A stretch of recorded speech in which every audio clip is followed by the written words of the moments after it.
hearing from somebody or reading it somewhere. When everything seems insurmountable, look up. Because when you look up at the sky and you see how vast, everything Mhm. is, it just kind of puts things in perspective. Not that it solved it, like it didn't make Yeah. my attorney's fee go away, but it kind of briefly takes away a little bit of the panic and the catastrophizing over, can I get through this issue?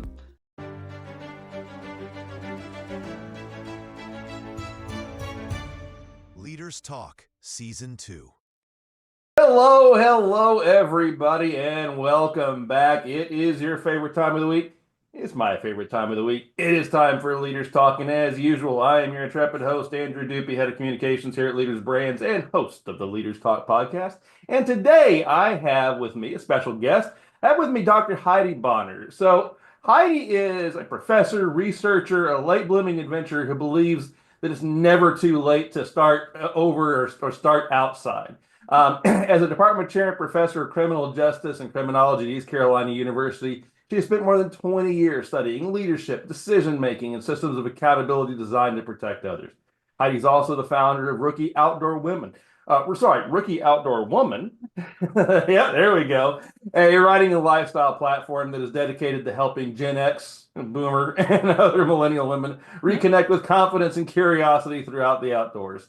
She is also the founder of Word Sleuth Copywriting, LLC, where she helps mission driven companies and public safety out vendors translate their complex work ethic into clear human centered stories that connect with the people that they serve. And her book, which is what concerns us today, is Trail and Error, a rookie outdoor woman's guide to reclaiming life and confidence after 50. So it's part memoir, it's part manifesto, and it's absolutely all heart because what she's doing is she's drawing on her experience as a researcher, leader, and a self-proclaimed rookie. Heidi is going to explore what it means to rebuild identity, rediscover joy, and embrace imperfection, one trail and one error at a time. All right, Heidi. So that's a pretty interesting introduction because the book sounds a little bit different than what you would expect from someone who's a doctor of criminology that comes on, which is neat. So, maybe kind of give us a little bit of a helicopter view of who you are and why you chose to write this particular book. Yeah, I appreciate that introduction. And I realize when you say it, how many hats I do wear. And you're right, this book came out of a part of my life that may not seem typical. It's not the book I expected to write. Right. But it does incorporate aspects of my professional life, so my leadership Mhm. journey. Certainly, it's part memoir, so it's part of my personal life, and also the stage of where I am. I talk a lot about midlife women. You mentioned the generations. Yeah. Just as a lot of things are changing in my life, sort of became the impetus for the book. And so, yes, has nothing to do with my discipline per se, but there are Hmm. aspects of my leadership journey and how that impacted my life there. Excellent. Yeah, I mean, as I said, it's interesting how you can bring in many different things and many different disciplines into a book that's about basically the outdoors. So, give us a little bit of a rundown of just kind of the gist of the book and what you want people to get out of it. Yeah, as I mentioned, it does have lots of pieces of me. It's geared toward midlife women because that's what I am. But I Right. also have, my uncle recently read it, as an 80-year-old man, and he enjoyed it. So I think it's really appropriate for anybody who's either in a time of change in their life, which was what I was facing when I started the book. Hmm. When they're stepping into a leadership role, they're not quite sure about, which is another thing that was happening to me at the time. Um, and for somebody who's looking for a way maybe to exhale and figure out how to tape all the pieces of their identity together and keep Hmm. moving forward. Yeah. Well, that's what's difficult, isn't it? I mean, when we run into situations in our life, whether it's good or it's bad, things change, and when things change, it gets scary, and when things get scary, it becomes a whole lot for people mentally to process extreme change, whether it be good or bad, promotion to a new position or divorce. Sometimes those two things all happen in the same year. I know they did to me. So. Yeah, how do you suggest that people basically relax and kind of let go of some of those pressures and stresses that they might have? Yeah, and I mean, you and I share some commonalities here. When I Yeah. started writing the book, I was looking back on a time in my life where I stepped into a new leadership role, which I've mentioned. I was getting divorced. Um, COVID happened the next year. And preceding all of that, kind of start of all that, my father died. And Mhm. so I was wrestling with a lot of things that were happening in my life and affecting me not in ways I didn't always appreciate or didn't expect. And so unpacking all that, what I did was I just started going outside. For whatever reason, Mhm. that's what my instinct said to do. Go take a walk, go find a trail, go get on the water. Um, and by doing that, not only did I find some healing, I also found some laughter because I am intentionally called a rookie outdoor woman. I made a lot of mistakes. Um, and going through that and figuring out how to share that journey with people, not just in the book, but also through my Substack and through other things I do with the business, was healing for me. And being able to hear from other people who are in that same space, whatever's going on in their life. It could be something which I'm also now facing this year, kids leaving the nest. Midlife comes with a lot of things that happen. And so for me, I really dove into the healing power of being outside, and just movement in general. That was not overly rigorous, was not overly hard, was just, taking a step out my door. Yeah. Well, and that's, I think that a lot of us look at the outdoors as a safe space in many ways. I mean, it's a place to get to and escape. When we talk about vacations, it's always the first thing we think of, somewhere blue skies, outdoors, something far away from four walls and light boxes everywhere. But you're a real rookie though. That's kind of the next thing I was going into because I see a lot of this rookie outdoor woman. That's the your kind of how you're approaching yourself and presenting yourself. So tell us a little bit about that. Did you have no experience in anything outdoors when you did this? Is it like I'm going outside for my first day? I better be ready How about it's my first organized venture outside? I mean, yeah. I'm Gen X. I mean, we lived outdoors. We were kind of the feral Right. Yeah, we generation, grew up right? that way. So it'd be disingenuous to say I didn't know anything about the outdoors. But when it came to what I'll term outdoor adventure, hiking a multi-mile trail, Mm, kayaking, fishing, backpacking, camping. I had done car camping. I had fished off the dock, mm, with my dad. Um, but I didn't have all these lessons. I didn't grow up as a Girl Scout. I failed out in brownies. Um, so I was very much a rookie when it came to just understanding even simple things like appropriate footwear if you're going to go on a long hike. These are yeah. all things that I've described in my book. They're things on my Substack. And so, um, I really have enjoyed over the last year taking that rookie moniker and using it as a way for people to engage in that community without shame, without gatekeeping, because I want people like me to not have to feel like you have to have all this experience or background or training or gear to go outside. Because I want people to experience what I felt when I went outside, which again was healing and growth, and some transformation. And um, it's important that people understand that there's no barriers. There shouldn't be barriers. Just go outside. I love that because when you're saying that, you're embracing the rookie mindset.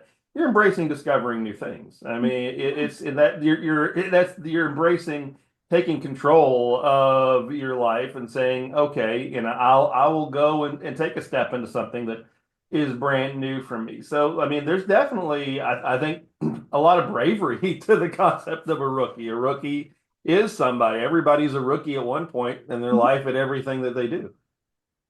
I agree. And I think I'm glad you mentioned bravery because I often don't feel brave. I get asked if I'm brave. Mhm. I like to do again like long hikes in the woods and I like to be by myself because I just don't want to have other people around me engaging in nature. And maybe that comes, from the caregiver part of myself. There's just times when I want to just have that space and time for me. But I'll get asked, for example, if I'm brave to go out, on a hike by myself. And um, it's an interesting question because I guess I get sort of the concern underlying it, but it's also me pushing back at A, I guess it's brave to try new things. I'll take that. But I shouldn't have to feel brave going outside, right? I shouldn't have to feel like it's not a space I can be in. And so, and what I want people to feel as well is just, be safe and be, prepare for things that are unexpected. You sprain an ankle or whatever. But it shouldn't keep you from trying new things, because when I was going through everything and trying to just work through all these events in my life, I kept saying to myself, the only way forward is through. And it Right. was literally just one step in front of the other. And that's how I think about it when I'm going outside. All right, I don't really know how to put this kayak on my car, but I'm going to figure it out. And the only way to figure it out is to try it. Yeah. And that, I think that there is really a lot of beauty in that, because that is, I think, very, very true, that when you take up a new hobby or when you take up something like this, that little sense of adventure that you get from that and the experiences you build from that help you Mhm. with other things in your life. When you start getting to be outdoors, you start learning new things that you would not have normally known if you sit inside surrounded by four walls and an air conditioner all the time. Mhm. Those become things that are practical. People start to look to you, so, oh, you know what you're doing out there. And things like that. So I like it because it does build up something that becomes something that you can use throughout your life in other disciplines. Yeah, absolutely. And I choose to do certain types of things because I enjoy them. As I've gotten older, I do enjoy more trying new things and just Mm. seeing how they work. But I also appreciate people who are like, you enjoy camping, like I enjoy air conditioning and showers, right? Like totally fair. I mean, we all could Mhm. enjoy it in different ways depending on what your comfort level is and what you like to do. Um, but it's even outside of say an outdoor adventure, however you phrase adventure, um, even just taking time to go sit by a running fountain, you know, Mhm. taking a walk and sitting under the trees, or just whatever it is. Just being able to connect with the outdoors again provides so many benefits. And for me, was really a way for me to get out of my head, slow things down, and kind of recognize that the world's bigger than me. The outdoors is bigger than my current problem of the day. And I will get through it. Yeah. And I think that's also important because, yeah, when you run into situations like that, when you have lots of either traumas or troubles or stresses that all build up, it's really hard to unwind that Hmm. and not let it just completely get to you to the point where you just shut down and just Right. start ignoring it. And that, of course, problems don't go away if you ignore them, even though we always have the picture of the ostrich with its head in the sand and like, yeah, that's going to be me sometimes. So, I Yeah. mean, do you see this as kind of a way to help you face your issues and turn things around and maybe get things more ordered? Um, yeah, I think that's fair. Again, yeah, was there some ignoring problems for a little bit? Sure, because that's, I think, human. Um, Yeah. it's when you're in something like a divorce, I'll use that as an example, which wasn't overly contentious necessarily, but it took a long time. There were attorneys on both sides. There were stresses about finances and who's living where and, kids and, all of that. So there was a lot to just factor in, and it gets overwhelming because it can be such a long process. Um, and so having the opportunity just to, again, what I did a lot was I just took walks. Like before I was on a trail, on a lake, on a river, I was just taking walks, right? Um, just because that simple movement helped calm things down. And also, it also brought sometimes clarity. Sometimes when I'm on a hike or a walk, I'll get like great ideas for an essay or whatever. So it's an element of like letting your brain kind of quiet down. Um, and also, I remember hearing from somebody or reading it somewhere, when everything seems insurmountable, look up. Because when you look up at the sky and you see how vast, everything is, Mhm. it just kind of puts things in perspective. Not that it solved it, like it didn't make Yeah. my attorney's fee go away, but um, it kind of briefly takes away a little bit of the panic and the catastrophizing over, can I get through this issue? So. Mm. Yeah. Putting yourself in a little bit of perspective. Right. And of course, also recognizing like I might have these certain problems, but there's other people who have, problems that are worse than mine also helped as well. But when you're in the thick of it, especially, I mean, we all experienced as a humanity COVID, right? Right. Um, and you layer on the other things with that, it was an interesting time. But there was also, it wasn't all struggle and strife and, um, failures. It was, there was some beauty there too. And I write about that in the book as well. See that, and I like that. I like looking at the bright side of things because you're right. Even in the worst parts of COVID, as bad as it was, and as much destruction that it wrought on lives and families and social structures, there were still good memories. There were. Yeah, I mean, it's weird There's to say still that, things but you yeah. can find, things that became actual positive. Moving on later. There's always going to be something in there. It's all about finding it that and finding the perspective to look at it. Yeah, yeah, absolutely. I mean, just from a more global um thing where I don't live in New York City, but like you'd see the video of them all ringing bells and cheering on Mm. the healthcare workers, right, at shift change. Um to in my world, I have kids. They were home for COVID, like everybody's kids were home for COVID.